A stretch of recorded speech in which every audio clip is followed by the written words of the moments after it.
ইমন তো ভাবতেছে এখন তো আরো একজন তার সামনে চলে গেল, তার বাবা যদি এবার জানতে পারে ইমন ক্লাসের তৃতীয় তাহলে তো খবর আছে। সবাই ক্লাস শেষ করে বাইরে গেলেও শামীম ক্লাসেই থাকলো, কারণ রাতে যে শামীম পড়াশোনা করবে তার তো কোনো সুযোগ নেই। এখান থেকে গিয়ে শামীমকে আবার রিক্সা নিয়ে বের হতে হবে, তাই তো ক্লাসে পড়াটা শেষ করতেছে শামীম। ইমন যে সুপ্রিয়াকে ভালোবাসে তার রাত জানে, কিন্তু রাত যে ইমনকে সুপ্রিয়ার কাছ থেকে সরাবে তার কোনো উপায় পায় না। আর ইমন হলো ভার্সিটির বক্সিং চ্যাম্পিয়ন, তাকে তো মেরেও থামানো যাবে না, কৌশলে হাঁটাতে হবে। সুপ্রিয়া, ইমন আরো বেশ কয়েকজন বড়লোকের ছেলে মেয়ে, মানে ওদের বন্ধু বান্ধবী ক্যান্টিনে বসে খাবার খাবে বলে বসে আছে। আর ওদের আজকের টপিক হলো শামীম। সবার মাথায় এখন শামীমের কথা। সুপ্রিয়া তখন বলল, আচ্ছা ইমন, তুই কি বিশ্বাস করিস ওই এতিম ছেলেটা তার মেধা দিয়ে তখন ক্লাসের অঙ্ক করেছে? ইমন তখন বলল, আমার মনে হয় না তার মেধা দিয়ে করেছে, মনে হয় এটা মুখস্থ বিদ্যা তার, যেখানে একজন শিক্ষক পারলো না আর ও কি না এমনি এমনি করে ফেললো। সুপ্রিয়া তখন বলল, এটা আমারও মনে হচ্ছে কোনো না কোনো গন্ডগোল আছে, তাছাড়া কারো কাছে পড়াশোনাও করে না। আমরা এত টাকা খরচ করে কত বড় বড় টিচারের কাছে পড়েও এসব করতে গিয়ে হিমশিম খায়, আর সে কিনা সব করে ফেললো। ইমন তখন বলল, আরে নতুন এসেছে, হয়তো হিরো সাজতে চাচ্ছে, কয়টা দিন যাক তারপর সবকিছু ঠিক করে ফেলবো, চিন্তা করিস না তুই। সুপ্রিয়া তখন বলল, ঠিক কথা বলেছিস একেবারে। ওরা সবাই এখানে ঠান্ডা জাতীয় পানি পান করলো, আরো কত কথা বলল। এদিকে রাজকে ভালোবাসে রিমি নামের আরেকটা মেয়ে, কিন্তু রাজ তাকে পাত্তা দেয় না এখন। মানে রাজও রিমিকে অনেক ভালোবাসতো, কিন্তু যখন রিমিকে নিয়ে প্রায় সময় হোটেলে আসা যাওয়া করতে থাকে তখন রিমির প্রতি রাজের ভালোবাসা কমতে থাকে। এখন রিমিকে দেখলে লুকিয়ে থাকে, দেখা দিতে চায় না। আজ রিমি রাজের দেখা পেয়ে গেছে, তাই রিমি রাজের কাছে এলো। রিমি তখন বলল, তুমি আমাকে দেখলে এমন পালিয়ে বেড়াও কেন? কোথায় পালিয়ে বেড়াই, আমি তো তোমার মনের ভিতরেই থাকি। রিমি তখন বলল, আমাকে আর মিথ্যা বলে লাভ নেই, এবার কিন্তু আমার আব্বুকে জানাতে বাধ্য হব আমি। আর রিমির বাবা হচ্ছে সেই ঘুষখোর ওসি, বুঝতে পেরেছেন এবার? আর রাজ চাই না রিমির বাবা এসব জানুক, এমনিতে রাজের নামে অনেক খারাপ রিপোর্ট জমা আছে, এখন যদি রিমির এসব কথা বলে দেয় তাহলে রাজের আমছালা দুটোই যাবে। রাজ তখন বলল, তুমি আমাকে ভালোবাসো না, তার মানে আমাকে বিশ্বাস করো না সোনা? রিমি তখন বলল, ভালোবাসি আর বিশ্বাস সেটাও করি, কিন্তু তুমি যে এখন আমাকে দেখা বাদ দিয়ে সারাদিন ওই সুপ্রিয়াকে নিয়ে পড়ে থাকো তা তো আমি জানি। রাজ এবার মনে মনে ভাবতে লাগলো, রিমি আবার কেমন করে এসব জানতে পারলো। রাজ তখন বলল, আরে বাবা, পুরা ভার্সিটির সবার কাজ সুপ্রিয়া, তাই আমিও একটু তাকিয়ে থাকি, তার মানে এই না যে আমি তোমাকে ভালোবাসি না, বলেই জড়িয়ে ধরলো। একে একে আবারও সবাই ক্লাসে আসা শুরু করে দিল, আর শামীম তার মতো করে পড়াশোনা করেই যাচ্ছে। কে আসলো কে গেল তার দেখার সময় শামীমের কাছে নেই। আর সবাই তো শামীমকে দেখে পুরাই অবাক, ই কেমন ছেলে, কোথাও যায় না, কারোর সাথে কথাও বলে না, মুখে হাসি নেই, দেখলে মনে হয় কত শত চিন্তা করতেছে সে। সবগুলো ক্লাস শেষ হলে সবাই বের হয়ে যাওয়ার পর শামীম বের হলো। সবাই যে যার যার বাইক গাড়িতে গিয়ে বসে আছে, আর আমাদের গল্পের নায়ক শামীম আল্লাহর দেওয়া 2 চাকা পায়ে হেঁটে চলা শুরু করে দিল, তাও মাথা নিচু করে। সবাই শামীমকে যত দেখতেছে ততই অবাক হচ্ছে। এর নামই হচ্ছে গরিব।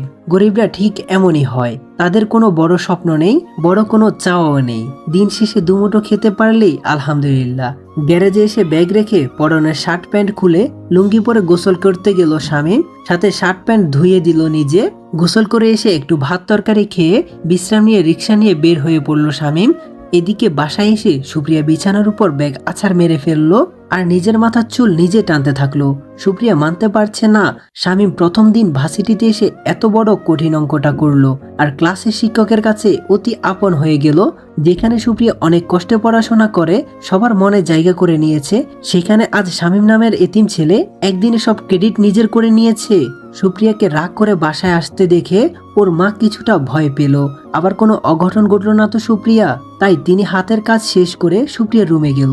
রুমে গিয়ে দেখে সুপ্রিয়া নিজের মাথার চুল নিজে টানতেছে আর বিড়বিড় করে কি যেন বলতেছে। সুপ্রিয়ার মা তখন বলল, কি রে মামনি, আজ এত রেগে আছিস কেন? সুপ্রিয়া তখন বলল, আমার রুম থেকে বের হও তো, আমার একটু ভালো লাগছে না, আমাকে একা ছেড়ে দাও আম্মু। সুপ্রিয়ার এমন কথা শুনে ওর আম্মু কাছে গিয়ে বিছানায় বসে সুপ্রিয়াকে তার দিকে ঘুরিয়ে নিয়ে মাথায় হাত বুলাতে থাকলো। সুপ্রিয়ার মা তখন বলল, আমি তোর মা, তোর সব কথা তুই আমাকে বলতে পারিস। সুপ্রিয়া তখন বলল, কি আর বলবো আমি, তুমি তো আর এসব কথা শুনলে আমার পক্ষ নিবে না। সুপ্রিয়ার মা তখন বলল, আরে পাগল, মেয়ের পক্ষ না নিলে আমি তো কার পক্ষ নিব? আর যদি এখানে আমার নিজের মেয়ের কোনো দোষ থাকে তাহলে আমি নিজের মেয়ের পক্ষ নিব না। সুপ্রিয়া তখন বলল, ভার্সিটিতে আজ একটা ছেলে এসেছিল, আমাদের সাথে পড়ে, কিন্তু এতিম আর দেখতে পুরাই পাগলের মতো, কিন্তু আজ প্রথম দিনই এসে পড়াশোনায় আমাকে কাটিয়ে গিয়েছে।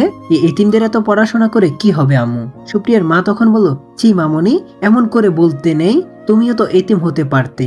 আর সে যেহেতু আজ সবকিছুতে এগিয়ে ছিল, এখন থেকে তোমাকে তার চেয়েও বেশি পড়াশোনা করতে হবে।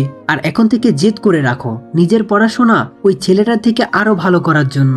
আর মানুষ হয়ে আর একটা মানুষের সম্পর্কে এমন কথা বলতে নেই। সুপ্রিয়া তখন বলল, এখন শোনা হয়ে গেছে, তুমি যাও। আর তোমার কথাও শুনেছি, তোমার থেকে কেন আব্বুকে বেশি ভালোবাসি তার কারণ জানো? কারণ আব্বু আমার দুঃখটা বুঝে, আর তুমি দিলে আমাকে জ্ঞান। সুপ্রিয়ার মা তখন বলল, জানি না কেন আমার কথা তোর পছন্দ হয় না, তবে আমি মনে করি ছেলেটা যদি এতই ভালো পড়াশোনা করে তাহলে ওর সাথে বন্ধুত্ব কর, তার থেকে পড়াশোনা জেনে নে। সুপ্রিয়া তখন বলল, হাউ ফানি আম্মু, আমি যাব ওই ছোট লোকের এতিম বাচ্চার কাছে? এটা ভাবলে কি করে তুমি? এবার থেকে দেখতে থাকো আমি কি করি। আব্বুকে বলে ওই ছেলেটাকে ভার্সিটি থেকে বের করে দিব।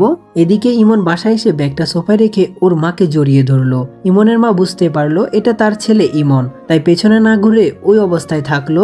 ইমনের মা তখন বলল, আমার আব্বুটার আজ কি হয়েছে, এভাবে আমাকে দড়িয়ে আছে যে হঠাৎ? ইমন তখন কলেজের সব কথাই বলল।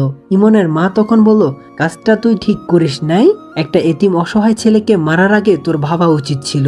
ইমন তখন বলল, কিন্তু আম্মু, আমি যে সুপ্রিয়াকে পছন্দ করি, সুপ্রিয়ার সাথে কেউ বেয়াদবি করলে আমি মানতে পারি না। সুপ্রিয়ার মা তখন বলল, তাই বলে কোনো নির্দোষ ছেলেকে মারতে পারিস না তুই। ইমন তখন বলল, তাহলে কি করব আমি? ইমনের মা তখন বলল, ছেলেটার যেহেতু কেউ নেই আর ছাত্র হিসাবে আজ অনেক ভালো কিছু দেখিয়েছে, সেখানে তার সাথে তুই বন্ধুত্ব করে ফেল। ইমন তখন বলল, কিন্তু ওর যা পোশাক আর দেখতেও পাগলের মতো, ওর সাথে বন্ধুত্ব করলে আমাকেও সবাই পাগল বলবে। ইমনের মা তখন বলল, মানুষের পোশাকে চরিত্র বিবেচনা করা যায় না বাবা, মানুষটা কেমন তার মন দেখলে বোঝা যায়। টাকা পয়সা থাকলে যে মানুষ অনেক বড় মনের অধিকারী হয় এটা ঠিক তেমন না। আর আমি তোর মা, আমি নিশ্চয় চাইবো না আমার ছেলের কোনো ক্ষতি হোক বা খারাপ কিছু হোক। এদিকে রাজা বাসায় এসে সোফায় বসে হু হু করে হাসতে থাকে। অনেকদিন পর কাউকে মুরগি বানাতে পারলো আর মার খাওয়াতে পারলো। মনের সুখে রাজের নৃত্য করতে ইচ্ছে করতেছে।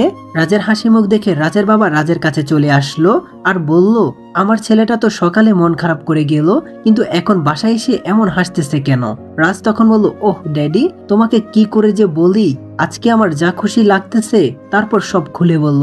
রাজের বাবা বলল, সেখানে তো হিরো হয়ে গেল ইমন, তোরও উচিত ছিল ওই ছোট লোকের বাচ্চাকে কয়েকটা লাগিয়ে দেওয়া। রাজ তখন বলল, ড্যাড তুমি বুঝতে পারছো না, ওই সময় গেলে তো আমার নাম সুপ্রিয়াকে বলে দিত। রাজের বাবা তখন বলল, তাহলে আজকের সাজাটা কালকে দিস আর সুপ্রিয়ার কাছে হিরো হয়ে যাবি। রাজ তখন বলল, এটা একেবারে ঠিক বলেছ ড্যাড, এই না হলে তুমি নেতা আর আমি নেতার ছেলে। হেসেই কথাগুলো বলছে। রাজের বাবা তখন বলল, শোন, আজ বাসা থেকে কোথাও যাবি না, তোকে ডিবি পুলিশ খোঁজ করতেছে। আর তুই এসব মেয়ের সাথে এত কিছু করতে গেলি কেন? ঠিক আছে বুঝলাম মন চাইছে বন্ধুরা সহ এনজয় করেছিস, কিন্তু তাকে মেরে ফেলতে পারলি না। রাজ তখন বলল, আমি তো মনে করেছি কাউকে কিছু বলবে না। রাজের বাবা তখন বলল, আর ওসির মেয়ের থেকে দূরে দূরে থাকবি, বুঝতে পেরেছিস? রাজ তখন বলল, ড্যাড আমি বুঝি না ওই ছেঁচড়া মেয়েটা আমার পিছু কেন ছাড়ে না, ওর কারণে সুপ্রিয়ার কাছেও যেতে পারে না। রাজের বাবা তখন বলল, তাহলে ওই ওসির মেয়েকে কাজে লাগা, ওসি তো আর আমাদের কম টাকা খায়নি, ওর মেয়েকে দিয়ে তোর সব স্বার্থ হাসিল করে নে, বুঝলি? রাজ তখন বলল, ওহ ড্যাড ইউ আর গ্রেট, এই চিন্তা তো আমার মাথায় আসেনি। এদিকে বিকাল থেকে রাত 11টা পর্যন্ত রিক্সা চালিয়ে আবার গ্যারেজে ফিরে আসলো শামীম। দিনের বেলা সবকিছু ঠিক থাকলেও রাতের বেলা শামীমের গাল দুটো প্রচন্ড ব্যথা করতে থাকলো। মুখ দিয়ে যে কথা বলবে ব্যথার কারণে কোনো কথাই বলতে পারছে না। আর রাতে না খেলে তো ঘুমও আসবে না। ব্যথার কারণে শামীমের চোখ দিয়ে পানি ঝরতেছে। শামীমের চোখে পানি দেখে সবাই এগিয়ে আসলো শামীমের কাছে। শামীমের মালিক তখন বলল, শামীম তোর কি হয়েছে, এভাবে কান্না করছিস কেন? শামীম কোনো কথাই বলছে না, চুপ করে আছে, নিশ্চুপ হয়ে শুধু কান্নাই করছে। এদিকে আবুল বলল, কিরে বাবা এভাবে কাঁদছিস কেন তুই, তোর কি কোনো কিছু হয়েছে নাকি? শামীম তাও চুপ করে আছে, নির্ঝরে কান্নাই করছে। এদিকে রাফিক আসলো আর বলল, আরে ভাই এভাবে কান্না করবি নাকি বলবি? দেখ ভাই, তোর চোখের জল আমরা কেউ সহ্য করতে পারে না। শামীম সব কিছুই বলল। আবুল তখন বলল, বাবারে কেন বড় লোকের পিছনে গেলি?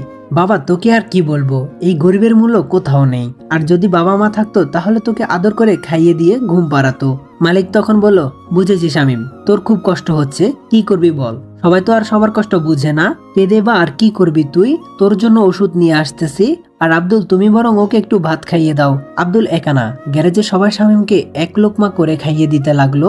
শামীম খাচ্ছে আর চোখ দিয়ে পানি বের করতেছে। সত্যি যদি শামীমের বাবা মা থাকতো তাহলে ঠিক এভাবে আদর করে খাইয়ে দিত, শামীমের চোখের পানি মুছে দিত। কোলে মাথা রেখে শামীম তার কষ্টের কথাগুলো তার মাকে বলতে পারতো। বাবা মা হলো সবচাইতে দামি, পৃথিবীর সবচাইতে দামি এবং মূল্যবান সম্পদই হলো বাবা মা।